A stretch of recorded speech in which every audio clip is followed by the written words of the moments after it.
Time now for Consider the Source, Helena's premier 10 minutes of talk radio with Cherry Creek Radio News Director Dylan Hunter. The views and opinions of the host and guests of Consider the Source do not necessarily reflect the opinions of the station, its parent company, or its advertisers. And now, here's Dylan Hunter.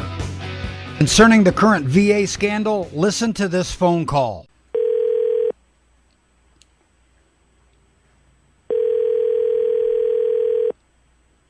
Hello. Hi, is this?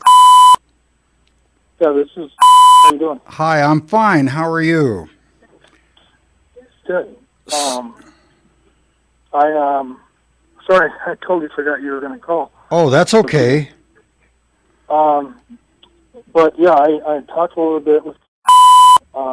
She told me a little bit about what you're doing.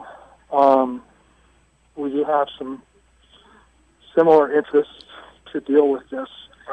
The issue is that how is it going to be dealt with, and what type of? Well, let's do this. Since you're told me that you're interested in speaking with me, of course you know what I do for a living, and I'm sure she's told you about some of my contacts. Correct? Yes, and I'm pretty tied in with my local legislators because I do a lot of lobbying. Okay, great. So she told me that are you a union vice president there? Yes. Okay, and that's the union representing the workers over there where she's at? Correct. Okay. And so I guess we can handle this however you would like to handle it. I mean, I'm really on top of this thing big time. I've been to Washington a couple times already and met privately with, 2 congressmen and 1 senator. So, but I mean, I want to handle this the way you feel the most comfortable. I think one plus that we have is you're there and I'm here.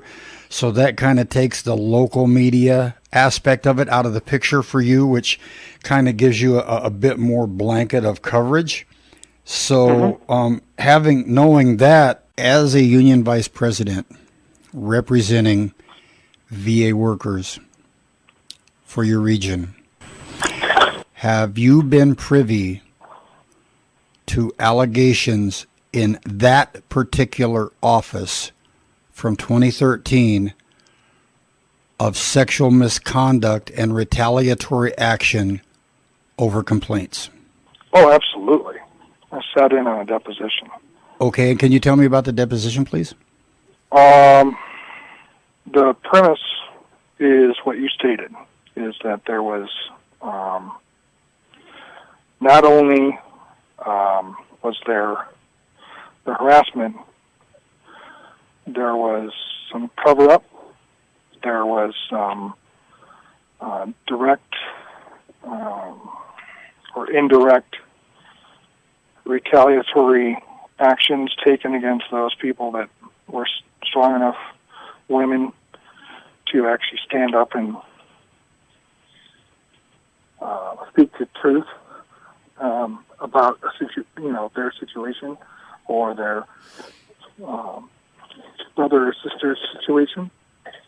And there was even in part of the deposition was information discussed about failure to address the issue at multiple levels within the regional office. Do you have union members that you believe have knowledge of the numbers game that we spoke of earlier as far as alterations and rapid diagnosis or dispositions of cases to fulfill the numbers game demanded on Capitol Hill? I don't think I have direct knowledge just because I don't work in that area.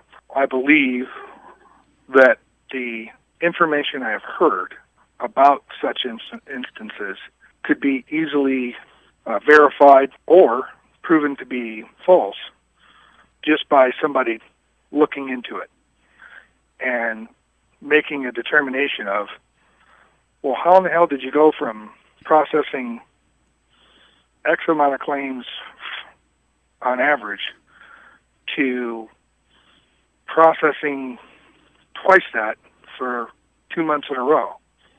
right before the deadline. Great point. Or whatever. I mean, the numbers will just pop out at you. And you're like, well, what the hell did you do? Yep. Did you just have a bunch of people get hired and they all came on those last 2 months and you went from having 10 people do it to having 30 people do it? How did this happen? It's pretty easy to figure out. I don't have access to those numbers nor the time to investigate it. I'm still trying to protect people who are doing a reasonably adequate and reasonably or a very acceptable level of performance, who are being pushed out the door because they're not perfect. Like I said before, we all have our issues, we all have our problems, we all have stresses,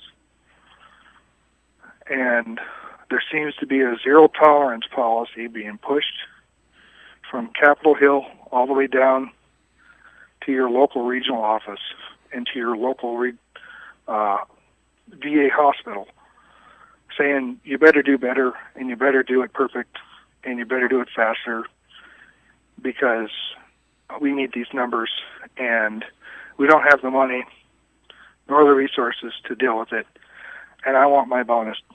That's going to do it for this edition of Consider the Source for Friday, August 15th, 2014. Join me next week as I continue my phone call with a VA Employees Union Vice President as he continues to set the record straight. He's mad, and you should be too. Have a great weekend. We'll be back on Monday. This is Consider the Source. I'm Dylan Hunter.